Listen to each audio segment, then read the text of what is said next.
This is the Louisiana Hometown Network, traveling the state to bring you the important issues and events.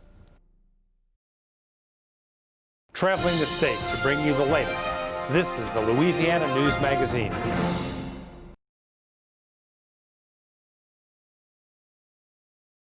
The investiture ceremony of the 26th Chief Justice of the Supreme Court of the state of Louisiana. And is so ordered. Thank you, Your Honor.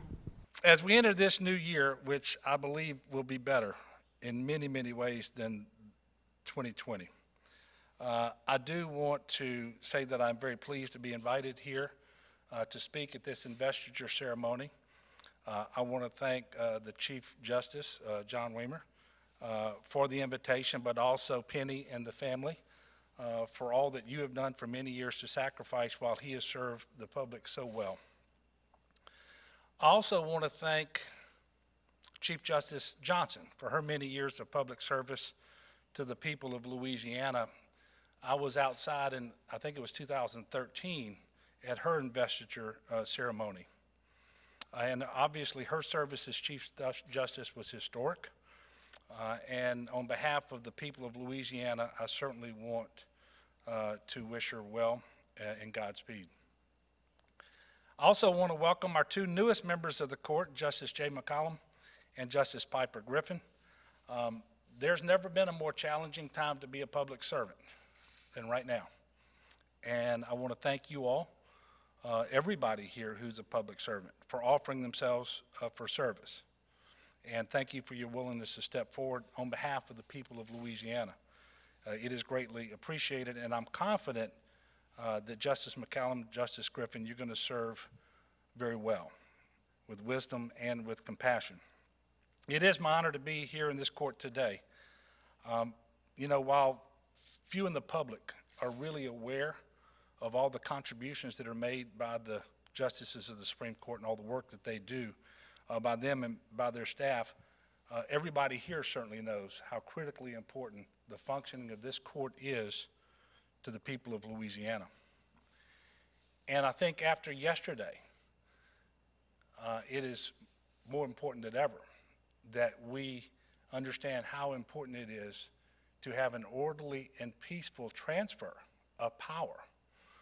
And that is one of the things that's being done here today.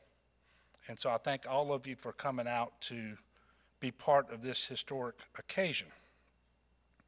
You know, this is a grand and historic building, and every time, not just that I'm in it, I drive by this building, I am awestruck.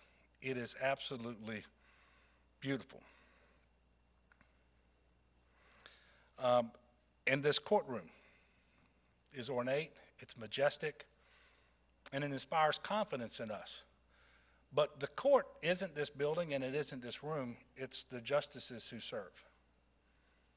And I am confident that we couldn't have a better Chief Justice than John Weimer. He and all the justices understand that Lady Justice is blindfolded and the scales are balanced for a reason. Because nobody who's a party to any action before this court should be disadvantaged by anything other than the facts and the law. Not who they are, not what they look like, not where they come from, not the money that they have or their stature in society. John Weimer is well deserving of this position. In his invitation to me to speak today, he asked me not to eulogize him. I am not going to do that. I did want to apologize, however, because Donna was invited to be here today, and she asked me to apologize for everyone for her absence. But she very much treasures friendship that we have with the Chief Justice as well. I do want to acknowledge that John Weimer is becoming chief at a historic time. And it's a very difficult time. You can just look around this room. It's not filled to capacity, not because he doesn't have enough family, as Dan reminded us, not because there aren't enough people interested in this ceremony. It happens to be because we're in the midst of a global pandemic. And so these are very difficult times. They're historic times. You know, I know that the Chief Justice hails from up the bayou. I'm certain that the good people of Lafourche Parish would have been here en masse had they been able to attend as their native son ascends to this position. And I can confirm to the Chief Justice that you are going to be the biggest thing in Thibodaux until a Heisman Trophy is awarded to one of your young people. Well, they just put in a roundabout, Governor, and I think that's the most exciting thing that's happened there in a long time. I understand. We are in the ravages of a pandemic, and the truth is, it's worse now here and around the country than it has been at any point up to now. This is a critical time in our response. We meet here today to celebrate this tradition, but to celebrate it differently, as so many other events have been celebrated differently over the last 10 months. And I know that while this ceremony may look different than what he had hoped for, I will tell you that it's being done in the right way and that John Weimer is the right person to lead this court in these challenging times. I have no doubt that he will serve honorably, upholding the law of the land, and he understands that Lady Justice is blindfolded. I also pray that you'll never lose the sense of wonder that you feel upon walking into this courtroom because of its grandeur. And it is a reminder, I think, of the grand responsibility that you and all of the justices have. Unfortunately, and as the Chief Justice is aware, I won't be able to stay for the full ceremony. I do have a conference call with President-elect Biden's COVID response team, and they're looking for some specific information relative to various states right now.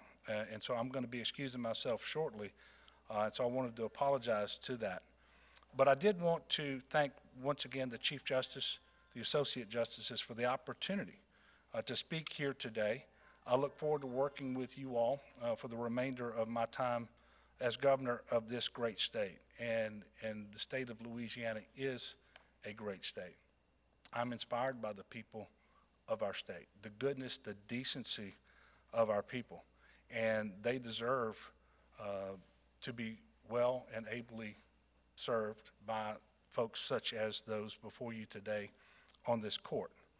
So I thank you again for the opportunity to be here.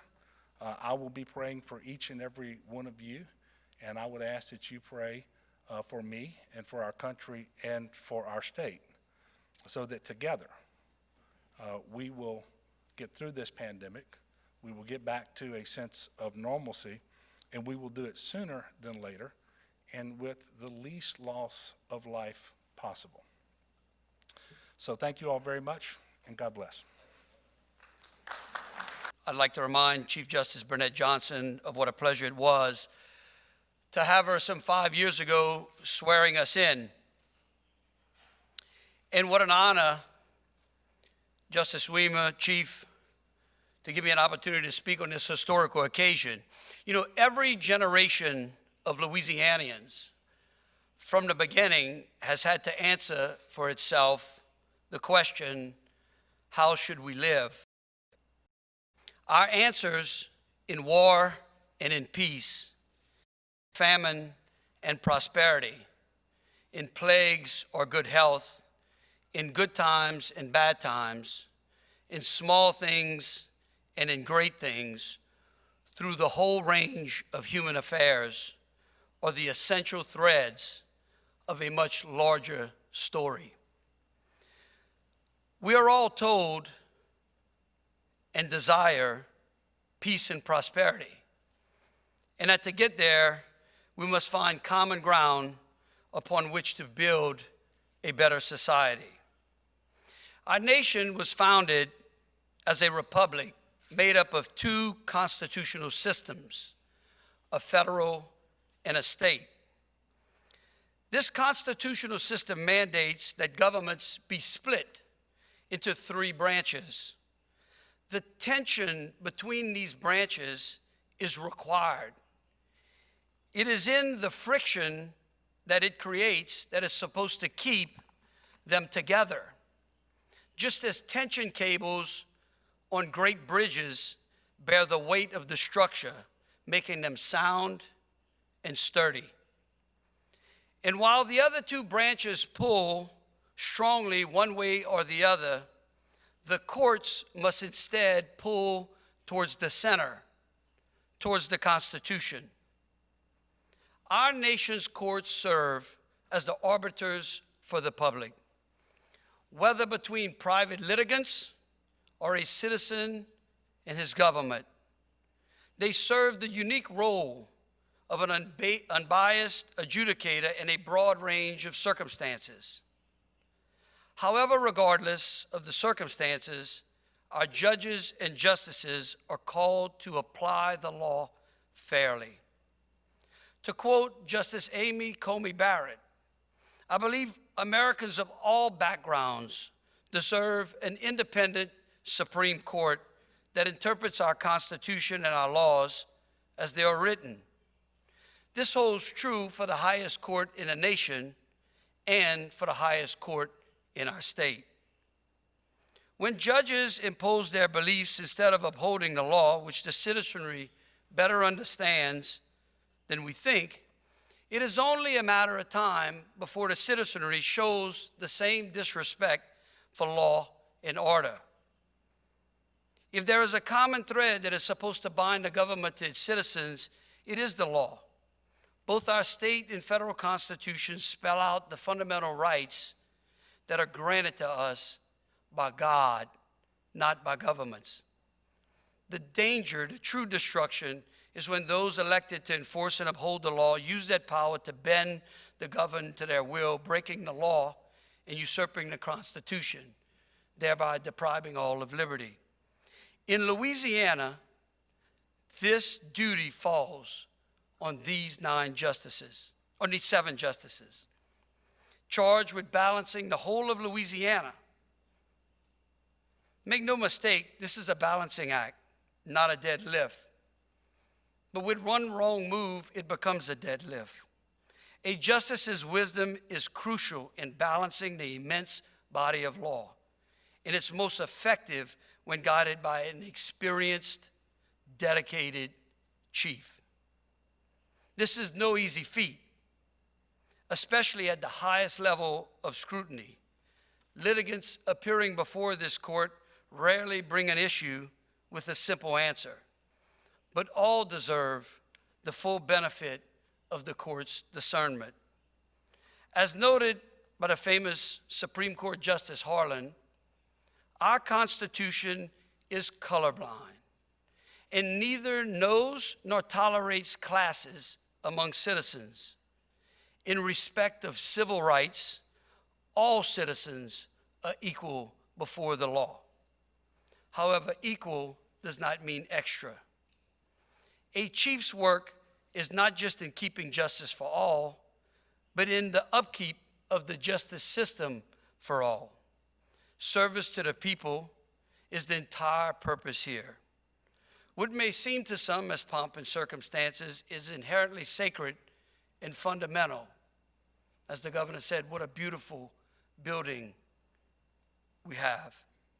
It lays the foundation for the people's defense against tyranny and injury. And we all know well the famous quote by John Adams that we must be a nation of laws and not of men.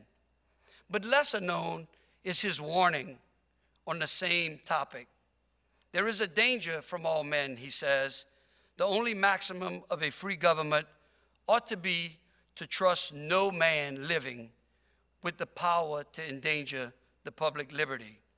That skepticism is another force, another tension acting on our government. It is a force of the people and a right to question those in power. And it is in this court that it is called to find justice. The search for justice is not a lonesome endeavor. It demands the work of many, but is led by one. As the new Chief Justice of the Louisiana Supreme Court, Justice John Weimer takes that lead, and I am confident that he will serve our state honorably, and our court is in good hands. Thank you and God bless Louisiana. I started thinking about the times when I was able to meet a Chief Justice. And so prior to Chief Justice Weimer, that would be twice. The first time was when I met Chief Justice Pascal Calagero. In October 2004, I believe it was at the New Orleans Civic Center at the time when I was sworn in, and I took my oath as an attorney. And so Chief Justice Calagero, at the end, he spoke to a lot of us that wanted to hang around and just kind of talk to him. He was very nice and kind, and at that time, that was my first time meeting a justice.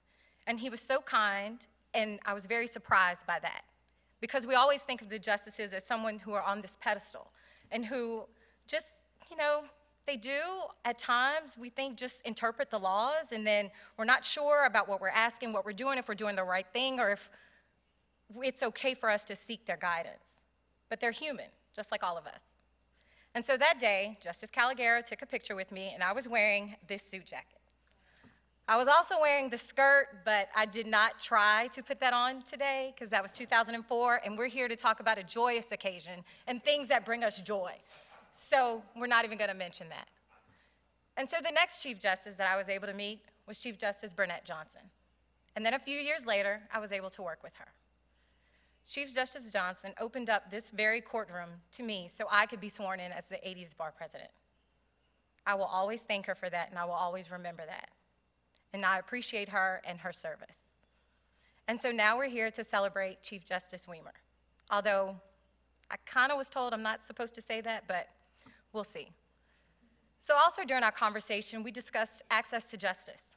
And Justice Weimer wants us to continue that work that we're doing to ensure that all citizens have access to the courts.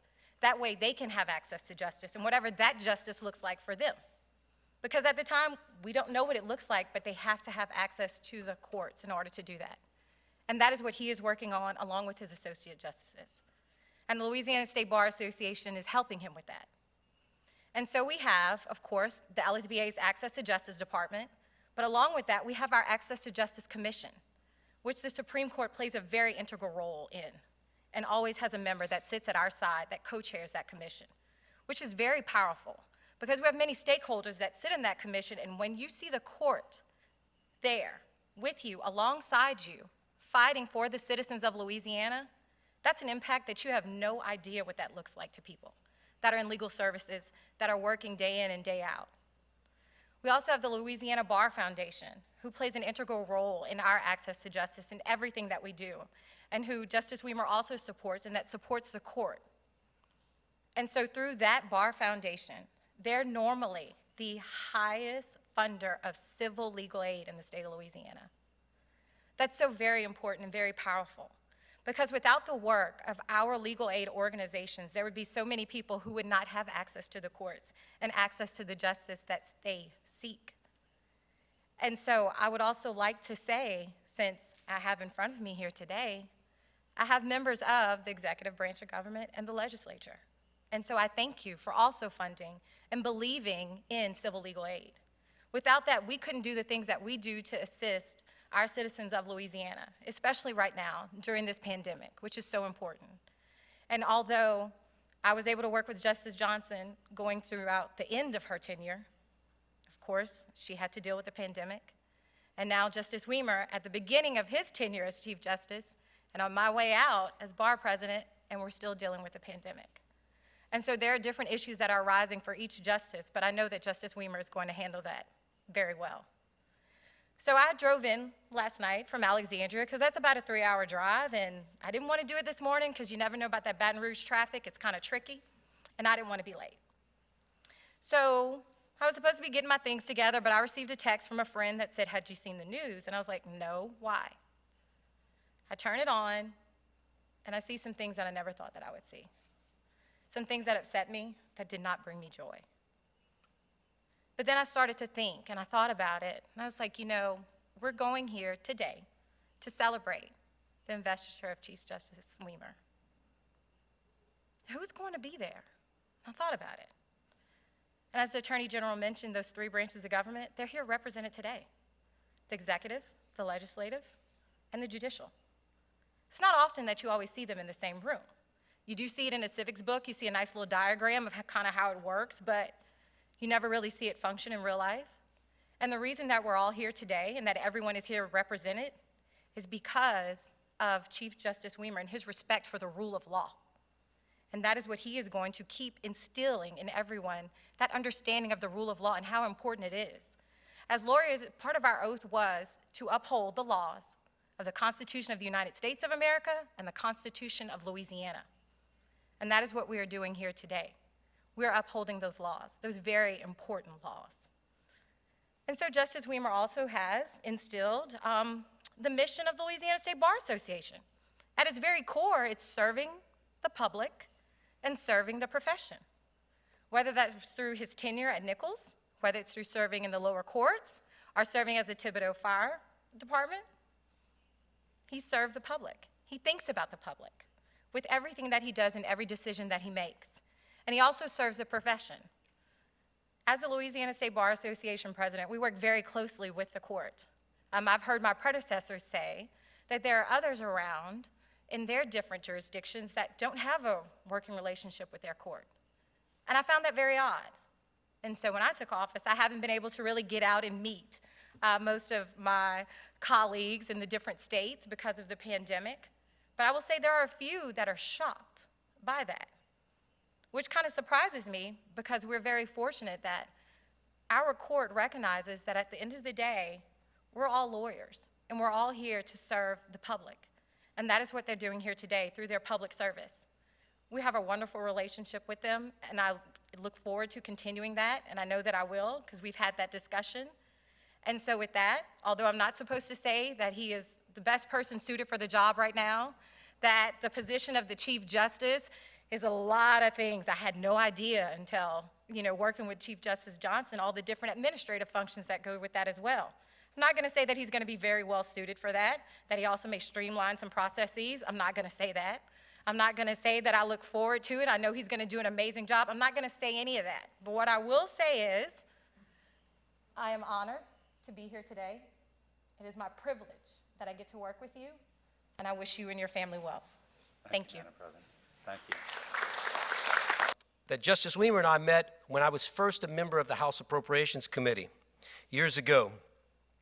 And as an associate justice, he would make his way to the legislature to meet with individual legislators on the Appropriations Committee for the purpose of talking about funding for the judicial branch.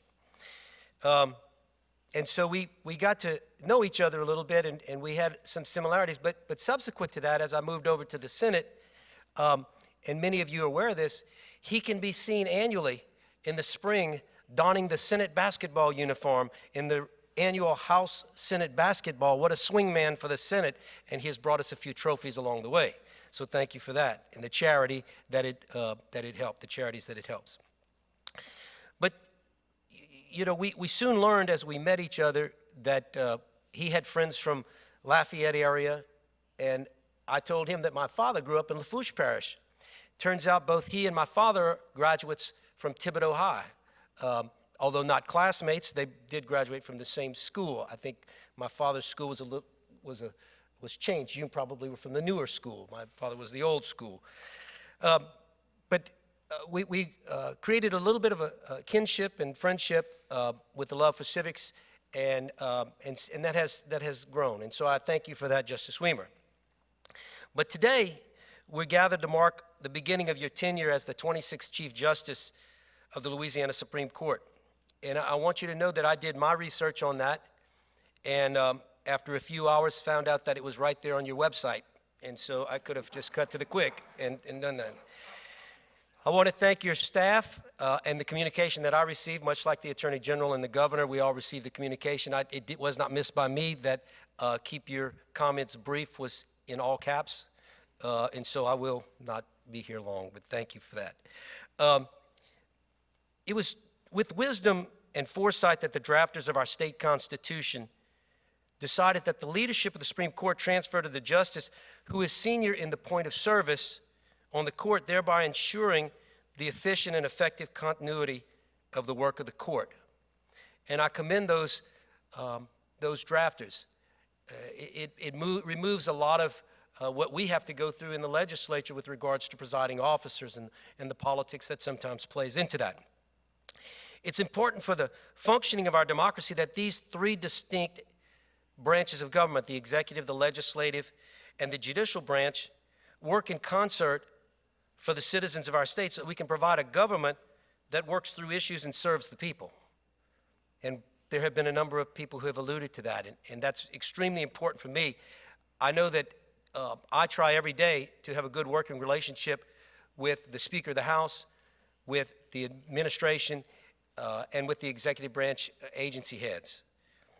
Your branch of state government, in particular your court, has the important role of interpreting our state laws and our state constitution. It's one of the pillars of the division of power between the branches and how your branch provides the necessary checks and balances on the powers of the other branches. Now, sometimes, as it has been known to happen, the legislature and the executive branch don't agree on the constitutionality of a law or a statute. And we thank you, the judicial branch, for being that grand referee in those disputes. The role is paramount to allowing the other two branches to get back to their work and keep the state moving forward. As for the legislature, this past year has presented numerous challenges. They've required innovative approaches, literally just to conduct the basic constitutionally required functions of the legislature. Of course, in addition to that, our constituents bring to us policy issues that we have to debate as a deliberative body and move those matters forward. Many of these challenges continued. I'm sure you and your court and your associate justices are continuing to navigate through the same challenges that we've had. The impartial administration of justice by the Louisiana Supreme Court is instrumental to our state progressing forward, and strong leadership will continue to be necessary for the court to meet its challenges and accomplish its goals and objectives. As we begin 2021, I'm optimistic that we will soon put this pandemic in the rearview mirror and get back to more normal lives. With that, I'm also pretty sure that the Nichols State University family is quite proud today that one of their own is the Chief Justice of the Louisiana Supreme Court. I look forward to working with you as the leader of our state's judicial branch, as well as to the associate justices and all of the members of the judicial branch as a member and the presiding officer of the Senate, as a member of the legislature, to move our great state forward. Congratulations to you and best wishes to you and your family on your new position. And thank you very much for allowing me to be here. It occurred to me that we are entering the most difficult time in our history in this state for this court since probably Reconstruction. And I say that because it's clear to me now that our very institutions are under attack. How does this court do its duty when the very notion of a fact, is under attack? The rise of social media has politicized the court system.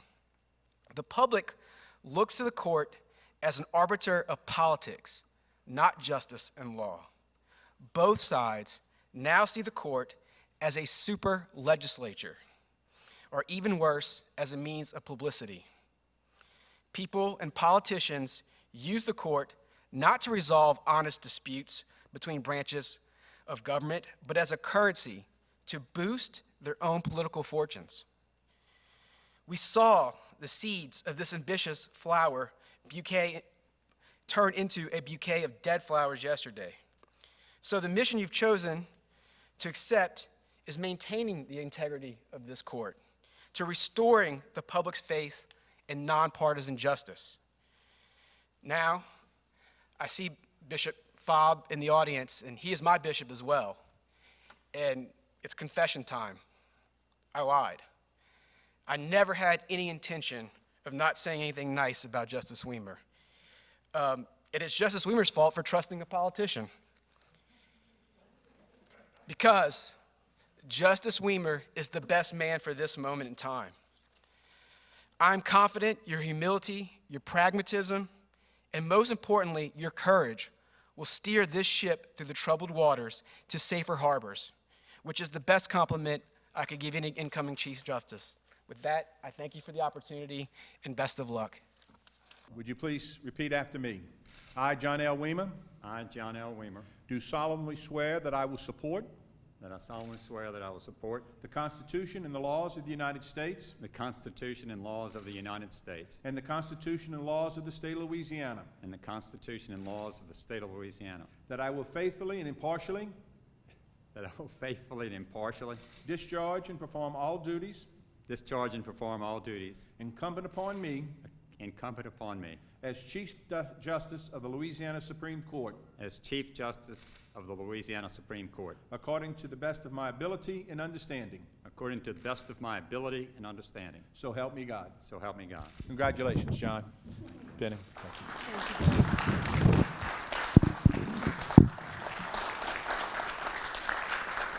Upon taking the oath of office, I feel a profound sense of humility and a recognition of the obligation to be of service. Apparently, my brothers in the fire department have heard the news. Don't be alarmed. For the benefit of the audience, some fire truck sirens just began to wail. I want to thank the participants, Bishop Fobb, for your spiritual and thoughtful eloquence. You have been an inspiration to me. Governor Edwards,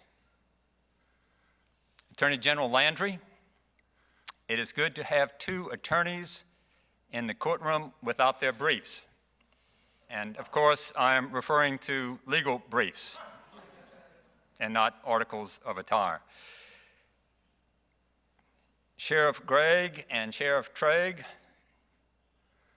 and Sheriff Pullman, thank you for being here. Brother Fireman Riviere, brother-in-law Danny Cavell, Chef Jeremy, fellow public servants from the legislature, Madam President, and cousin MC Deacon Dan Barn, and my former student who taught me much, Reverend Dr. Charles Otis, will share the benediction. I begin with a quick story. Following the terrible and tragic times immediately after Hurricane Katrina, displaced people of New Orleans were being evacuated by the busload and without notice, literally dropped off at Nichols State University, located in Thibodaux. As many as 12,000 people would spend at least some time on the campus.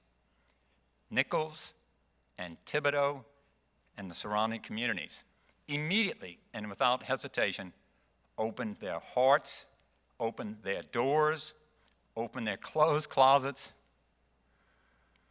and opened their freezers, which of course were without electricity, and housed and clothed and fed their new neighbors coubillons and sauce piquants and étouffées and jambalayas and fricassees and gumbos, all containing all manner of God's creatures from the bountiful marshes, swamps, bayous, and estuaries of South Louisiana. Daily, food began arriving from as far away as Edgard and Vacherie, Pierrepont and Cocodrie, Amelia and Bouty, and South and Central Lafourche. Church congregations of every denomination responded with prayers and services. When the Red Cross finally arrived, weeks later, and served the first meals, everyone hoped they'd learn to cook better. I have never been so proud of my alma mater, my hometown, and the areas I have served as a judge for the way they responded to those in need who were taken from the city and brought to the country with little more than the clothes on their backs. Those efforts have been an inspiration to me to be of service. Also there, day and night, were my innovative, creative, can-do brothers and sisters of the Thibodaux Volunteer Fire Department, reputed to be the world's largest all-volunteer fire department to serve their new neighbors. Now, I discovered that citizens from 2 parishes I served, St. Bernard, Sheriff Pullman, and Plaquemines, were being rescued from their rooftops or wherever they could be found and taken to the levee in Algiers across the Mississippi River from this courthouse to be further evacuated. A group of fellow volunteer firemen and other good citizens, including my brother-in-law, Danny Cavell, were able to put together some food and water, and we went to Algiers to be of service. And we were stopped at a roadblock manned by some very young and very well-armed National Guardsmen. And I showed them my credentials as an Associate Justice to gain entrance and complete our mission. And I could tell they were perplexed when I handed them my ID. And so I explained, I am Justice John Weimer. And one guardsman looked up and said, Justin who? And I explained, I'm not Justin. I'm a justice, a judge on the Louisiana Supreme Court. And these guardsmen went immediately from perplexed to baffled. Then one of them pointed at a Thibodeau volunteer fireman's t-shirt I was wearing and said, hey bro, are you a fireman? Come on in. I don't know nothing about these IDs, but if you're a fireman, you can come through. I can tell them now that not only am I a fireman, but I'm also the chief, without fibbing. And although in Thibodeau, my brother firemen have advised me not to refer to myself as chief because that'd be rather confusing, I can be chief all I want in New Orleans. The point of that story is that the title we hold as judges or public officials does not necessarily define us. In some instances, it is meaningless. It is the dedication, diligence, and hard work that define our role. Respect must be earned. I have served with 3 Chief Justices who made their mark on the judiciary in special ways. Pascal Calogero, the longest-serving justice for whom this building is named. Catherine Kitty Kimball, the first female Chief Justice, and Burnett Joshua Johnson, the first African-American Chief Justice.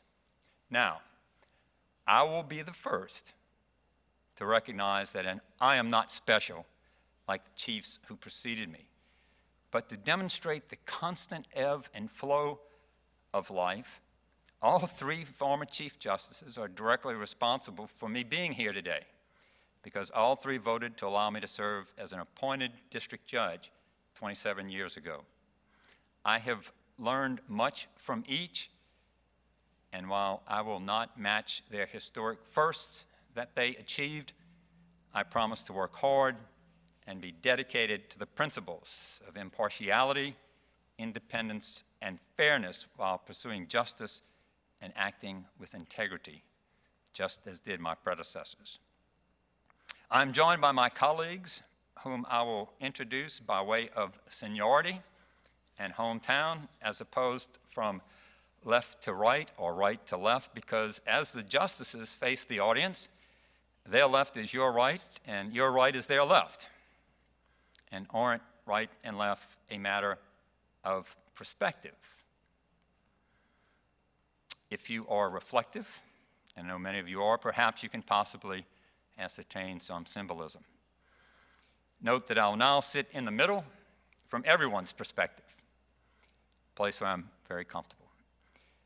Justice Jeff Hughes of Walker and Justice Scott Creighton of Webster Parish are with us today virtually. Justice James Genovese of Opelousas, Justice Will Crane of Madisonville, Justice Jay McCallum of Farmerville, and Justice Piper Griffin of New Orleans.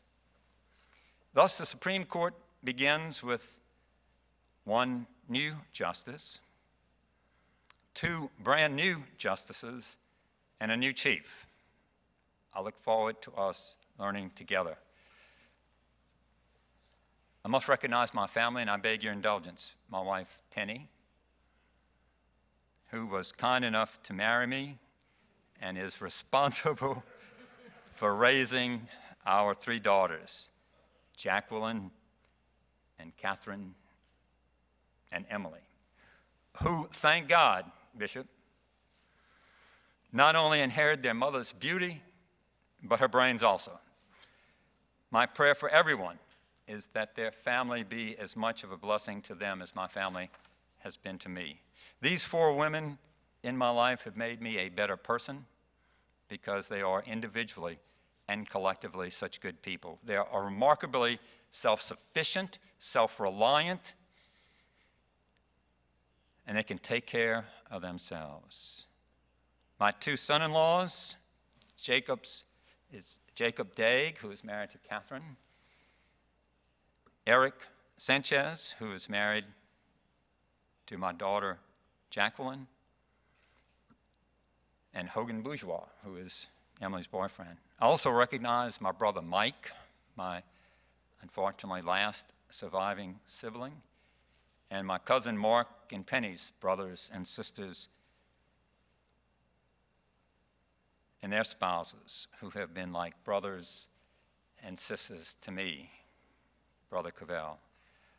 I must also introduce my immediate work family: Stephanie Garrison, Gail Wise, Raul Esquivel, Gaynell Guillot, Kelly Barbier, and Nicole Bell. They are bright, dedicated, competent public servants who are fiscally frugal.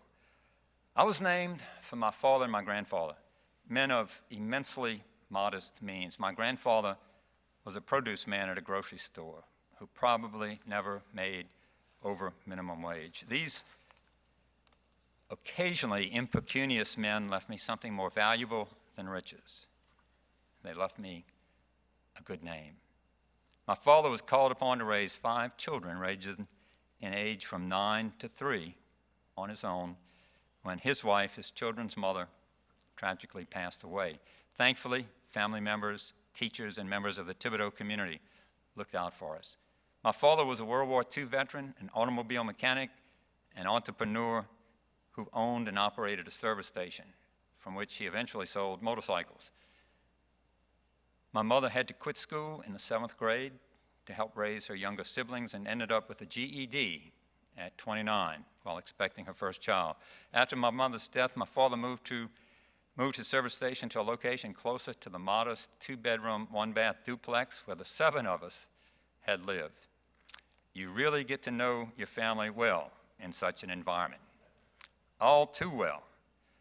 My father worked hard, was impeccably honest, a competent mechanic, and treated everyone fairly and only charged for services actually rendered. I grew up working in that service station. I learned invaluable life lessons working in that service station that have served and guided me throughout my various career paths. I learned the value of hard work, the virtue of honesty, and how vitally important it is to treat everyone, regardless of their station in life, with dignity and respect. I also learned how very gratifying it is to be of service to others. At that time, I also met a then young attorney who was always well-dressed and always smiling, who had his vehicle serviced at my father's station. I listened to his conversations with my father and was always too bashful to even contribute so much as a syllable.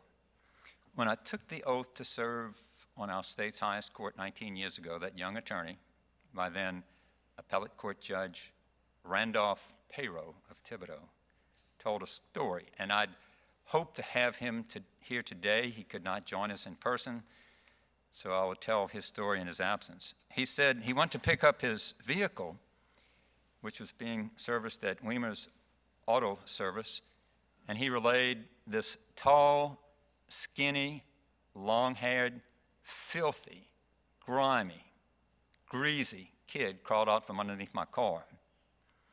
He told me about the services he rendered and then bashfully asked, how does one go about becoming an attorney? And Randy Payro said, I looked at this guy and said to myself, he's got to be kidding.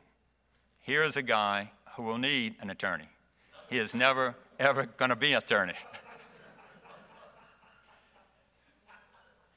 And that was painful to hear. It's equally painful to report.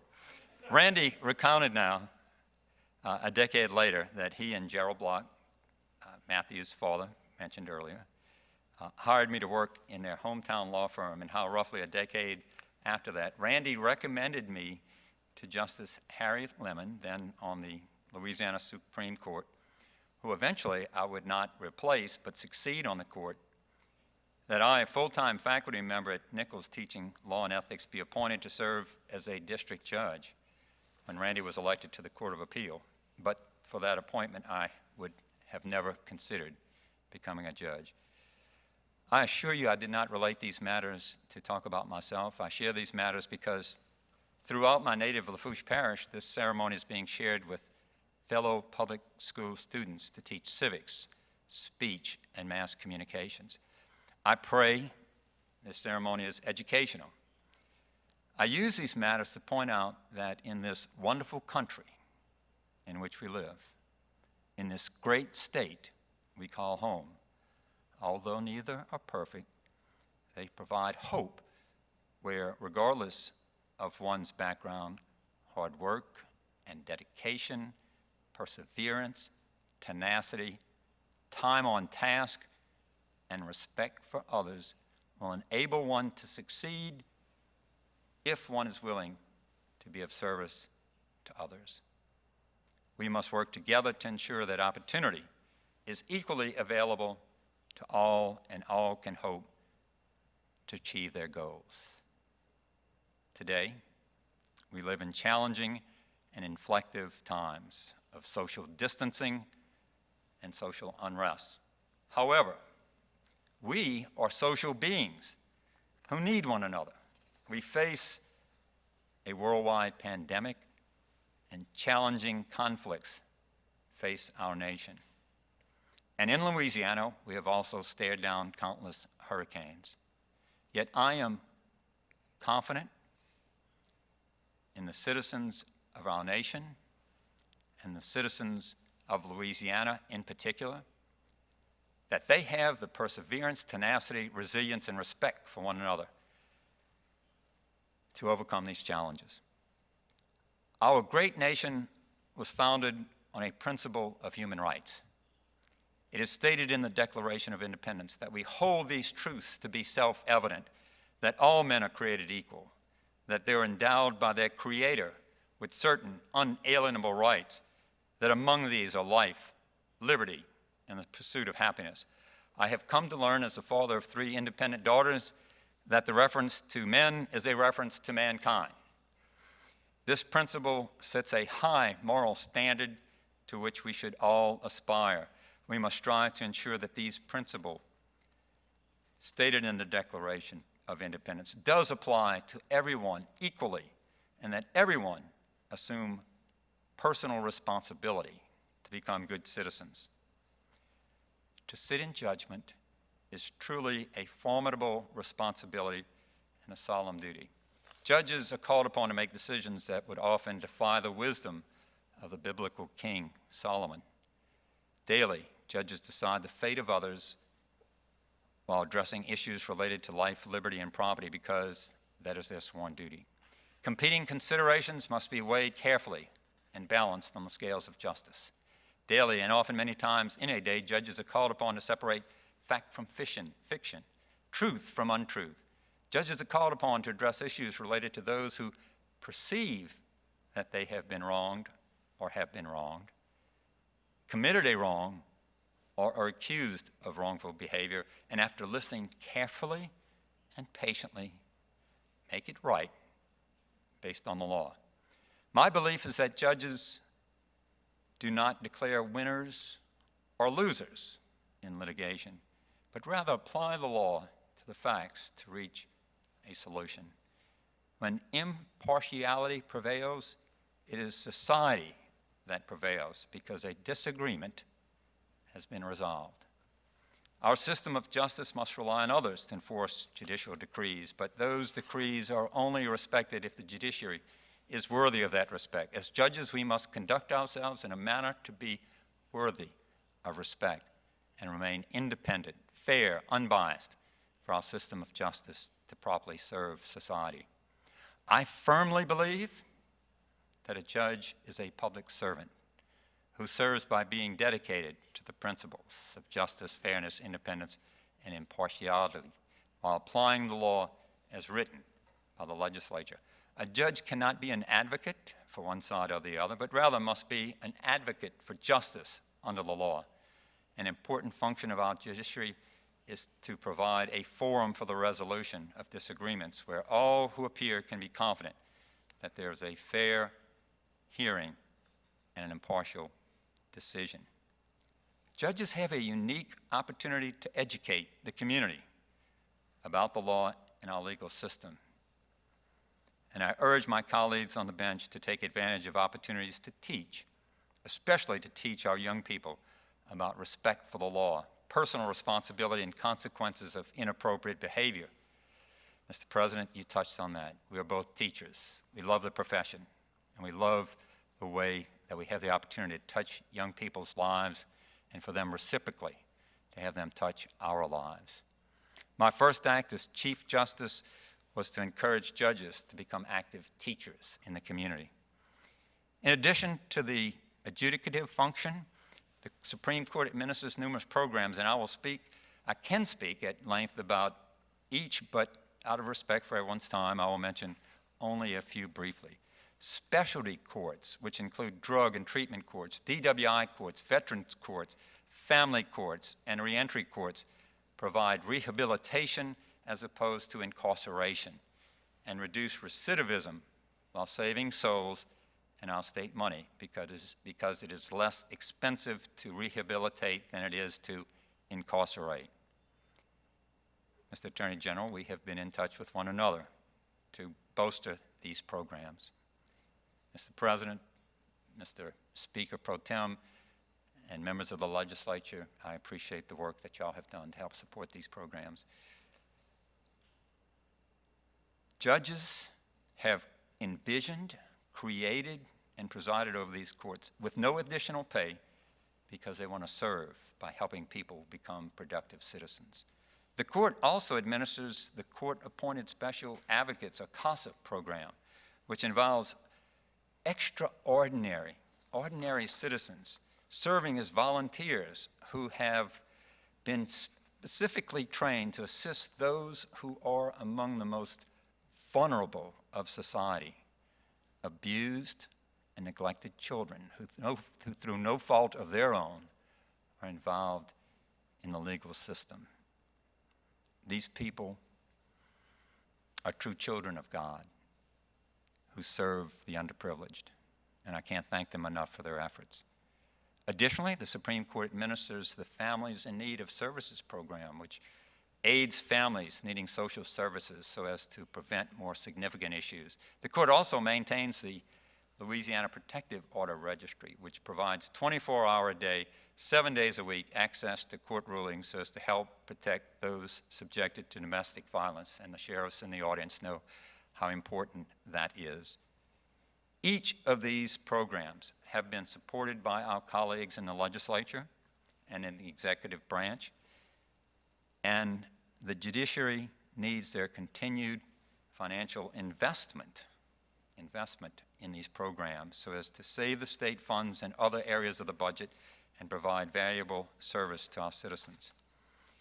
The Supreme Court has long enjoyed an excellent relationship with the Louisiana State Bar Association, which relationship, as indicated by the President, is envied in other parts of the country.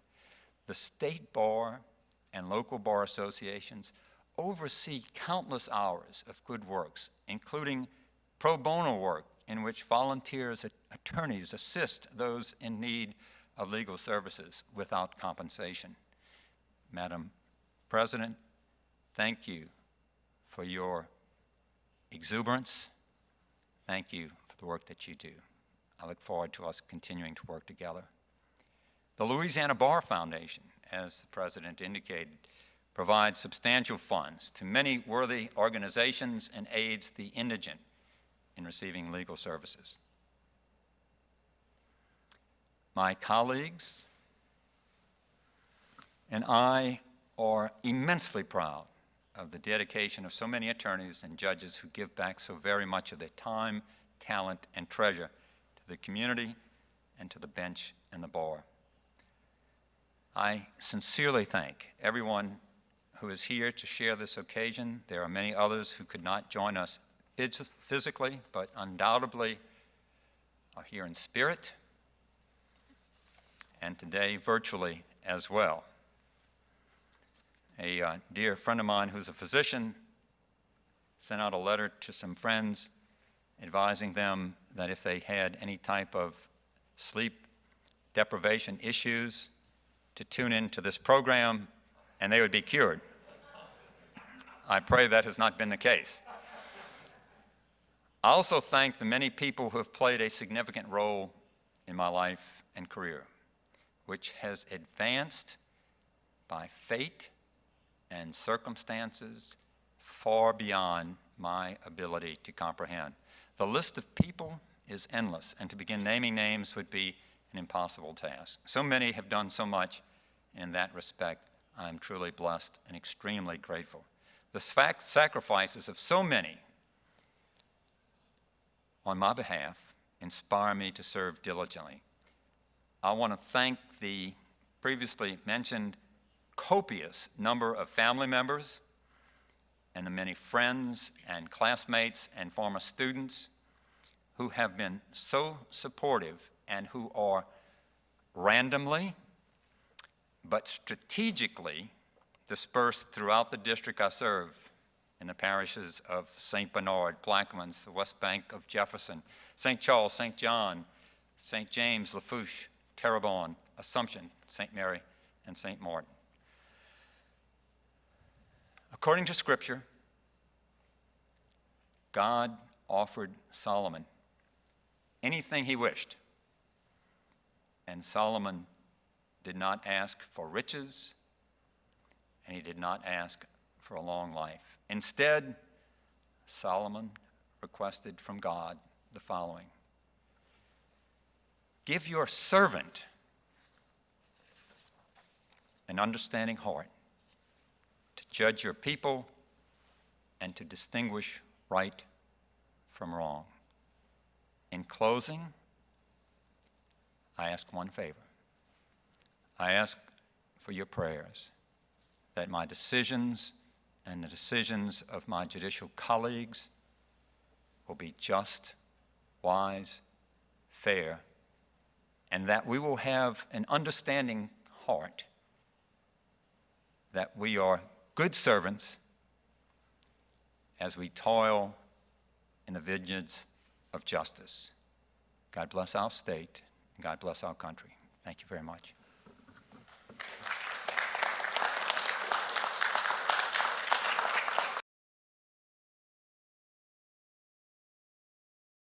This has been the Louisiana Hometown Network. If you would like more information, please contact us.